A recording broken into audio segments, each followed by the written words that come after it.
ตอนนี้เชียร์กระโบดบอลในเนียงเมนทีบรอกระปุสลามเนี่ยสลับแต่บางแห่งคลุนในจมูกมกเกสเลียไปอาใส่กระซูแวงเลือแวงกรอมสบายจึงปะตาขมาแปะมาแปะหมุดจัดช่าง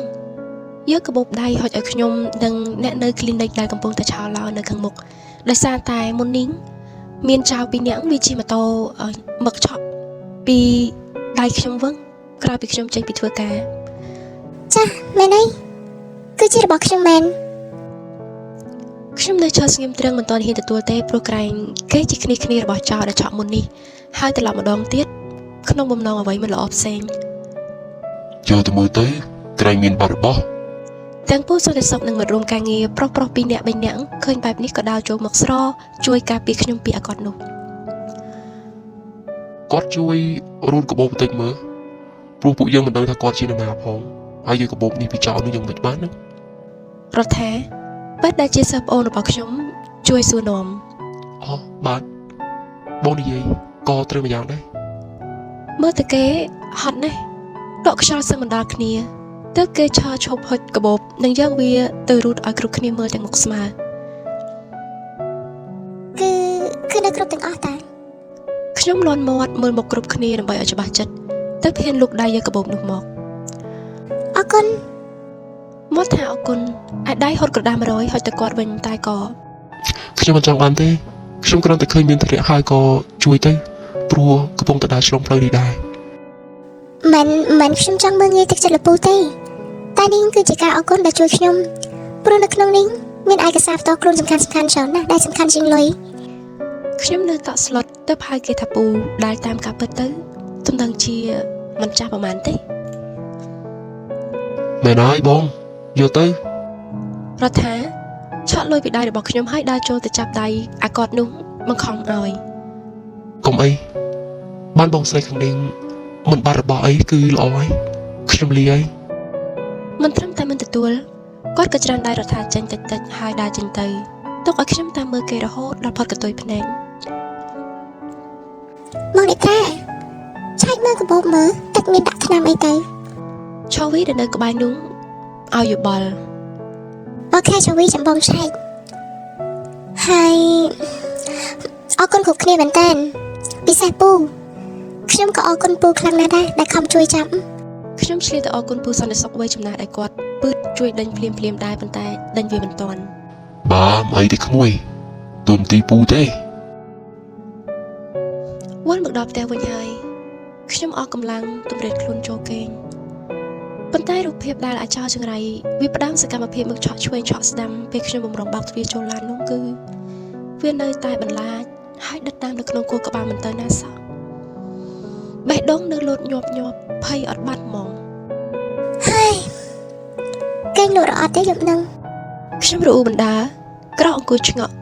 ឆែកមើលកាបូបជាថ្មីប៉ុន្តែស្រាប់តែខ្ញុំឃើញមានប្រឡាក់ស្នាមឈាមតិចនៅលើកាបូបផ្នែកខាងក្រៅ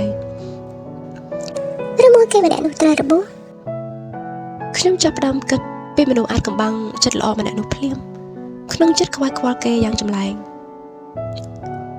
3ថ្ងៃក្រោយមកអ្នកគ្រូពេទ្យជួយឲ្យអាកុលមួយដបហើយនឹងបងរុំរបួសមួយដុំផងនេះអាយ៉ាសង្ហាវ៉េខ្ញុំលើកគិតក្នុងចិត្តក្រោយងើបមកមានបរិសុទ្ធដ៏សែនសង្ហាម្នាក់ពាក់មួកកាតាបពាក់ម៉ាសហើយមានកាត់ភ្នែកមុតថ្លាហាស្ដីមកដូចជាប្រហែលត្រូវហើយតាមពិតខ្ញុំគឺជាគ្រូពេទ្យព្យាបាលទេ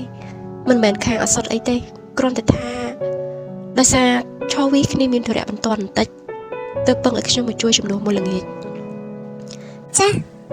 គាត់ដឹងពីវិធីប្រើទេបាទខ្ញុំដឹងច្បាស់ហើយអរគុណខ្ញុំញញឹមក្នុងម៉ាស់ហុចថ្នាំទៅប្រាប់ពីតម្លៃអស់12000បងគេទទួលថ្នាំរួចក៏លោកឆ្វេងលោកស្ដាំរកកាបូបលុយតែគាត់ក៏សុំទោសខ្ញុំពិតជាសោយមែនខ្ញុំភ្លេចកាបូបបាត់ហើយ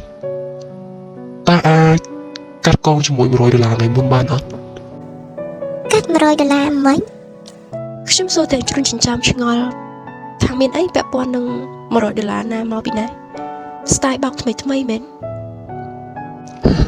ខ្ញុំនិយាយលេងទេអ្នកនាងនេះជួយអាប់ឲ្យផង ខ្ញុំនៅតែមិនទាន់យល់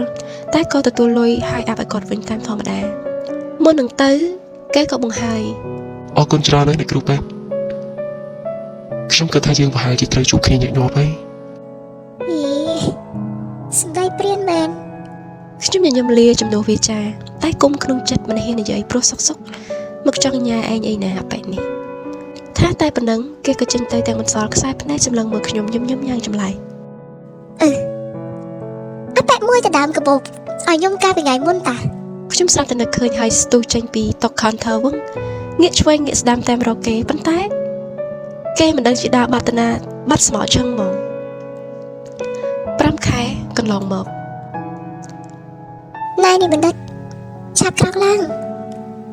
យើងមិនអាចមកស្លាប់ធំតែឯងបែបនឹងបាននេះ ខ្ញុំបានសារបន្ទប់កូពីពីមិត្តរួមជំនាញរបស់គេមកប្រើព្រោះក្រោយពីប្រដាល់ធំថ្ងៃអាទិត្យមុននោះគេខានចេញពីបន្ទប់2ថ្ងៃហើយមែនអីបណ្ឌិតគឺជាកីឡាករគុនខ្មែរមួយរូបដែលតែងតែឡើងសង្វៀនប្រកួតញឹកញាប់តោះត្រង់ថាឈុតធំលើកនេះគឺគេត្រូវធ្ងន់ណាស់មុននឹងដាច់ចិត្តចាប់អង្រួនដាស់គេទឹកចិត្តតែផិតភ័យព្រួយបារម្ភទឹកចិត្តដែលខ្វាយខ្វល់ពីគេយ៉ាងចម្លែកខ្ញុំក៏អង្គុយសម្លឹងមើលគេគេងទាំងឈឺចាប់និងព្រួយបារម្ភរកថាមិនត្រូវទេខ្ញុំដាស់គេលឺលែងខ្វល់អ្នកណាគិតអីថាមិនក៏មនុស្សស្រីចូលមកក្នុងផ្ទះរបស់មនុស្សប្រុសបែបនេះមិនល្អបែបនោះមិនល្អព្រោះយល់ថាជីវិតមនុស្សសំខាន់ជាងត្រូវអត់ អើយ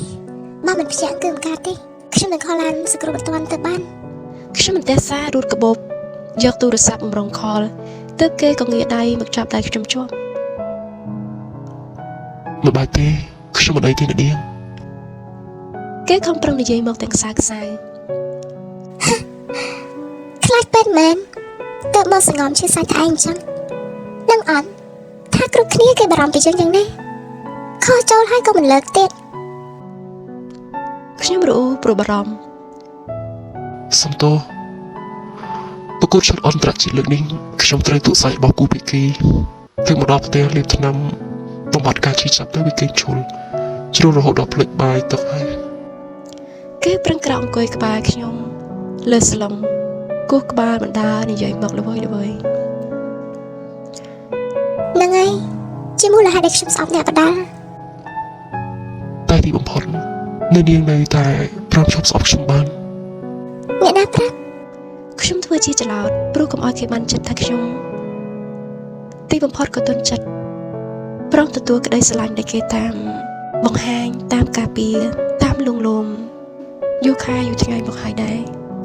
ខ្ញុំតែងតែគិតពីគេ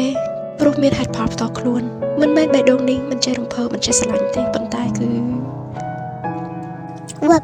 គេស្រាប់តែដាក់ក្បាលសន្សឹមមកកោយស្មារបស់ខ្ញុំទាំងខ្លួនទល់ល្មើយធ្វើឲ្យបេះដូងរបស់ខ្ញុំវាកន្ត្រាក់ស្ទើរតែធ្លាក់ម្ចាស់វាពីសាឡុងទៅហើយ ណែលោកធ្វើអីហ្នឹង សុំគេបន្តិចទៀត